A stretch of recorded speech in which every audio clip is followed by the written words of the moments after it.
ولكن ما عادش نشوفوا الاعمال ممكن اللي متداوله برشا.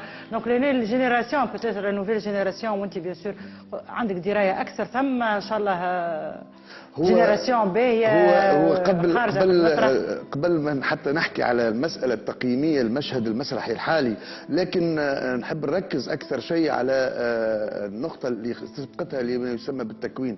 صحيح احنا توا خاصه في الفتره الاخيره يعني بدينا نعرف اهميه المسرح كمعطى، ليس كمعطى جمالي فقط، بل ايضا كمعطى لتغيير العقليات، للاقبال على الحياه، كشكل من اشكال الاقبال على الحياه. اظن ان التكوين المسرحي والتدريب بصفه خاصه ما هوش بالاساس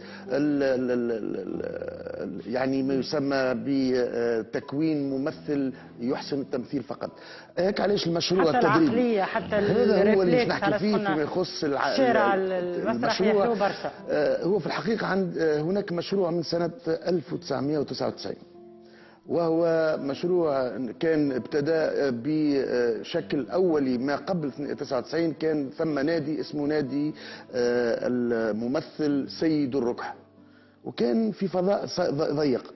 ثم تطورت الفكرة من سنة 1999 إلى نادي الممثل والبحوث المسرحية، بمعنى موازنة بين التدريب على التمثيل وأيضا التدريب على البحث والتنظير، وهنا مراوحة ما بين التنظير والتطبيق.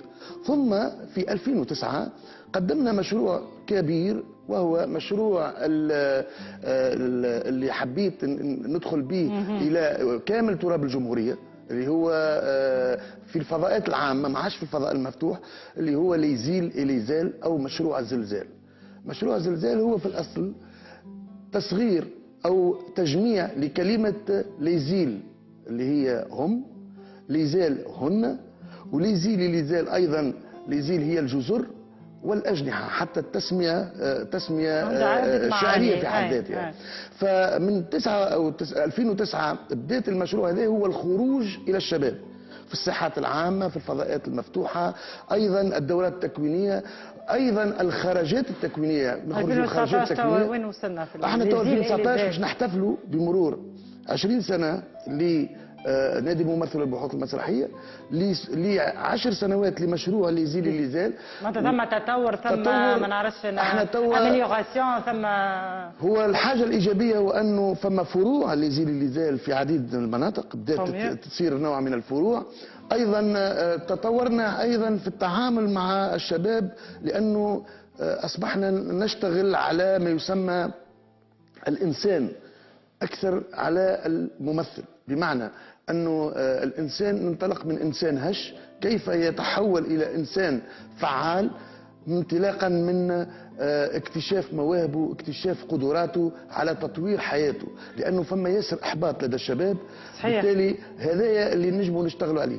فالمسألة الفنية انطلقنا تدريجيا بأن التمثيل كمعطى أساسي هو سبيل لكل شاب أنه يكتشف طاقاته المخبية عنده هو.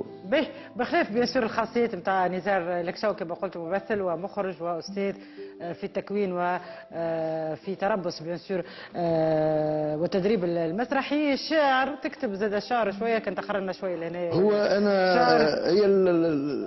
هو الشعر اصل المسرح، يعني حتى في يعني بدايه المسرح الاغريقي انطلق شعرا، واردت فقط بعد نجاح ايضا تجربه الاكاديميه الشعراء بصفتي مدرب للصوت والإلقاء، أيضا أريد فقط أن أستثمر هذه الفرصة